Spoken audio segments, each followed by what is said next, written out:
Welcome to the Daily Plunge. We're going through the Epistle to the Romans. We're in chapter 7, verses 13 through 25. Now, Paul starts off and says, "Did that which is good, which is the law, then become death to me?" Now, the law is good, but it's sin that is exposed by the law as utterly wicked and evil. And sin uses the law to deal spiritual death to us. And what I mean by that is that sin, which is our natural state, right? Without God, that's going to be our natural state, is that sin takes what is good, what are blessings from God, and twists them into its own wickedness and selfishness. And, we see this with all kinds of blessings where we turn them around to glorify ourselves, to satisfy ourselves. And we do this with the law where we try to do good works to make ourselves look good instead of glorifying God. And so the law reveals our natural state, which is one of wicked rebellion, enslavement to sin, that this is inescapable and that we are in our flesh unspiritual.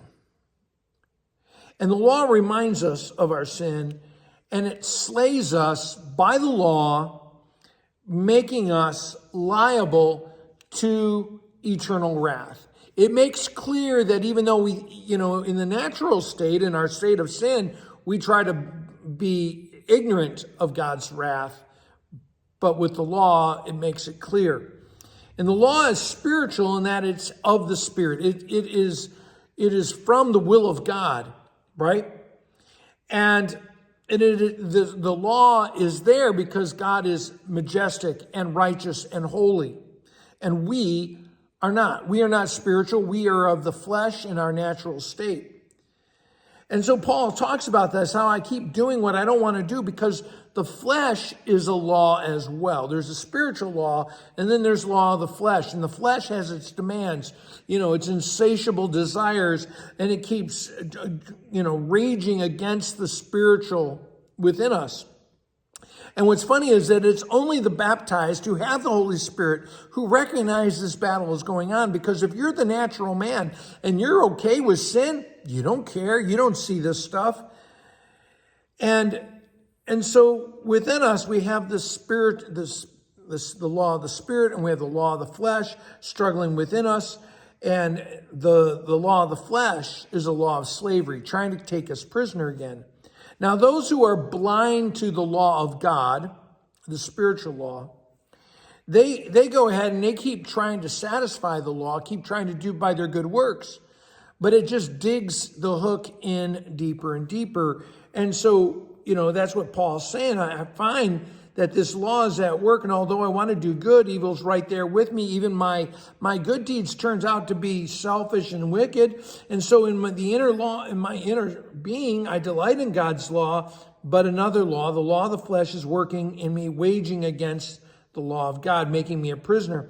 And here's the thing, is that it says, "What wretched man I am, who will rescue me?"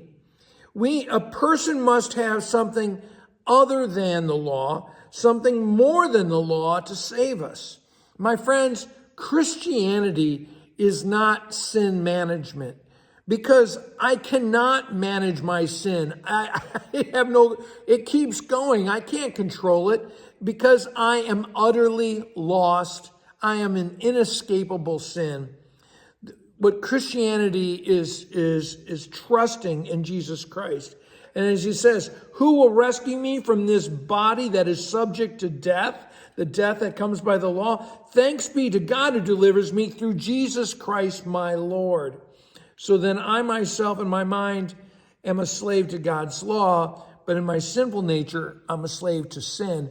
But God has freed me, and that's who I trust. Thanks, friends. Have a blessed day.